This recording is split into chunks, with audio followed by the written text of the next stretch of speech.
Pizzagate aged far better than Russiagate. So if someone sat down and told you that it is absurd to believe that there is a international coalition of highly powerful people who assault minors and pay good money for doing this, this would sound like a deranged conspiracy. Yet Jeffrey Epstein is dead.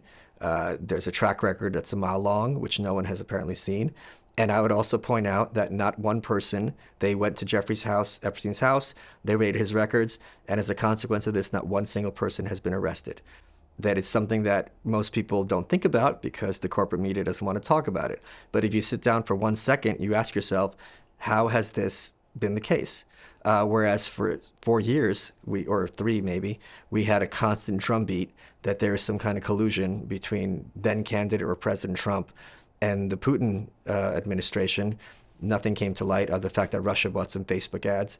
So that is a good example of how we are taught by corporate media outlets that things that are so outrageous and so beyond the pale and things that the average person would regard as completely unthinkable are on its face, therefore untrue, when in fact, if you sit down and just look for a little bit of time, you'll realize, if anything, it's understated. And here's an example that is not in dispute. In 1968, the war in Vietnam wasn't going well, and this boded poorly for Lyndon Johnson's re-election campaign. So as a consequence of this, Lyndon Johnson increased bombings in Vietnam, which inevitably would mean more dead Vietnamese civilians and more dead American soldiers. So in order to maintain his job, Lyndon Johnson had no problem killing very many people. Now, if I tell you that someone, in order to maintain his job, has no problem killing lots of people, you would think this is a comic book monster, where in fact this is indisputably an aspect of American history. Are institutions conspiratorial by nature? Conspiracy is one of those words that's used to allow people not to have to think any further about a given subject.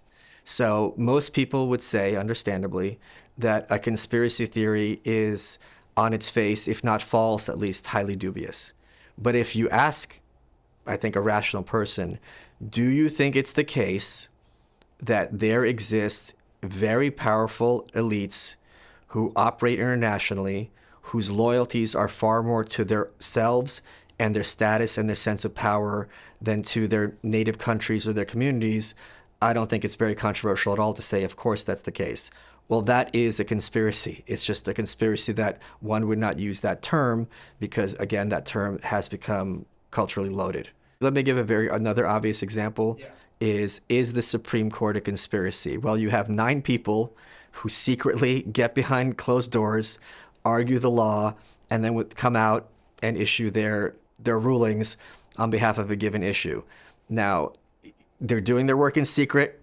A lot of it's malevolent. Is it a conspiracy because we can identify them? Is it not a conspiracy because we know who they are or because we trust them? So the term is kind of an incoherent one by design. How can we understand why the elite operate the way they do? I think a good question for people who are interested in how cultures work is, how do elites come to be elite? And how do elites maintain their hold on power and their nature as elites?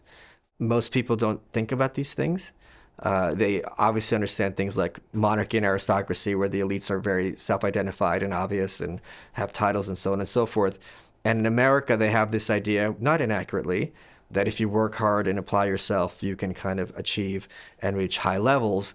But that also doesn't explain or doesn't take into account what extent elites self-identify as such and provide mechanism in place to make sure their view of culture is what is promulgated across the generation.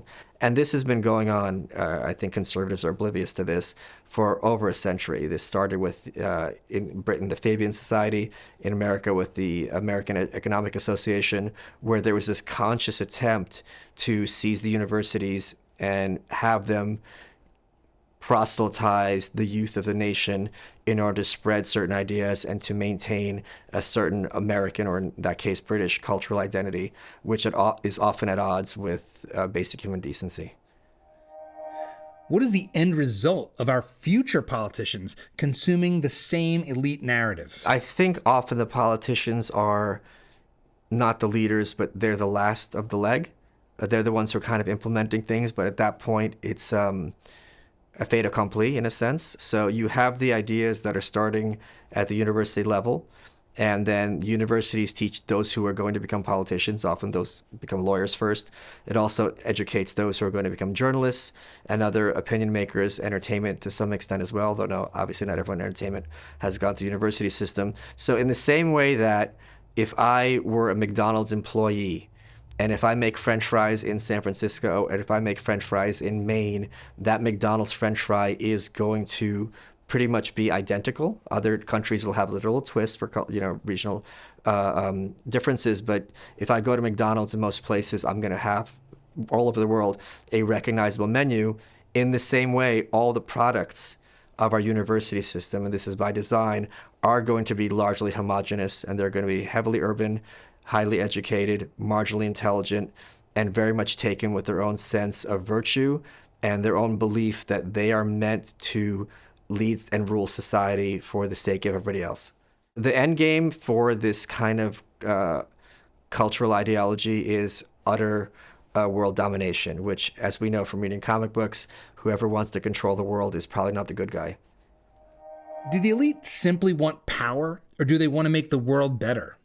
I agree with Ayn Rand that Milton Friedman had a bit too much of Stalinism about him. This idea that people generally want what's best from everyone is really one of the most delusional American ideas there is. You know, one of the benefits of having been raised in a Russian household is I was never taught for 1 second that everyone, let alone most people, genuinely want what's best for me and my family.